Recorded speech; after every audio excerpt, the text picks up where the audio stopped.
This is part two. Putting a primer on my canvas. This is a canvas that I purchased and it was already primered. But in my last section, I showed you how I softened that out with two different types of sandpaper. But the trick is you're going to reprimer it again. So I cleaned them all up, got all the dust out of them.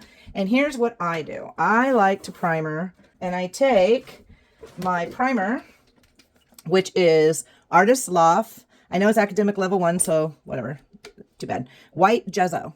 White Gesso. So I'm going to take that and I am going to scoop. And I think this thing used to be a hair, like when you know when you dye your hair and you put a cap on and you pick the hair and pull it through the cap. Does anybody else there use stuff like this? Like I use this. So this is kind of like my spoon. So I'm going to put it in my lemonade cup that I kept. And I'm going to spoon in some Gesso in here. I just kind of grab stuff. It's not even because, oh, that's better than like using a real plastic spoon or anything. It's just, it was near me. And I was like, and I didn't want to throw it away because I didn't really use it. And I didn't want to throw it away. So I'm like, well, I can use this in art somehow. And so I put it in my art kit and it ended up becoming my like spatula. So there's my little spoon spatula. I'm going to do a little trick here. I'm going to add in my Liquitex Basics Acrylic Primary Yellow. Yes, I am. I'm going to squeeze some of that in there. I'm going to squeeze in just a little burnt sienna. And you're probably like, why are you putting all this paint? Oop, can you see it in there? Why are you putting all this paint into your Gesso like that?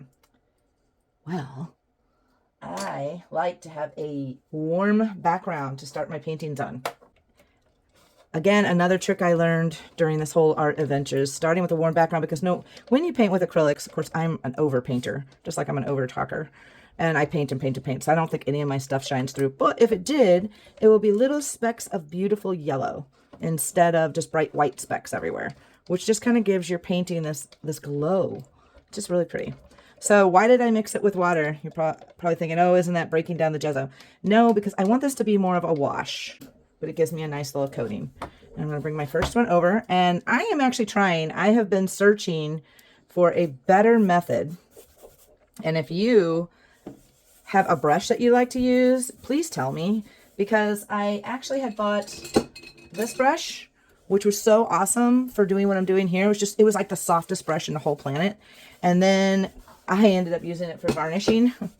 And even though I washed it, it came out really hard and crunchy, and I've never been able to make it the same again.